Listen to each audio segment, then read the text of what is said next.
কোরআন তুমি কোথা থেকে নাজিল হয়েছ, কে তোমাকে নাজিল করেছে, এই প্রশ্ন যদি কেউ কোরআনের কাছে করে, কোরআন নিজেই তার জবাব দিতে পারে কিনা?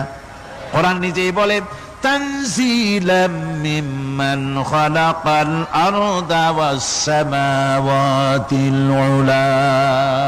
এই কোরআন নাজিল করেছেন তিনি, যিনি ওই সুউচ্চ আকাশ আর জমিনকে যিনি সৃষ্টি করেছেন, সেই আল্লাহ আমারে নাজিল করেছেন।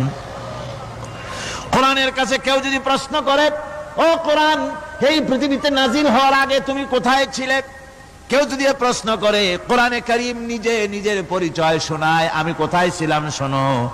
বাল হুয়া কুরআনুম মাজিদুন ফি লাউহিম মাহফুজ। বরং এই কিতাব অতীব মর্যাদা সম্পন্ন সুরক্ষিত ফলকে লিপিবদ্ধ ছিল, আমি ছিলাম লোহে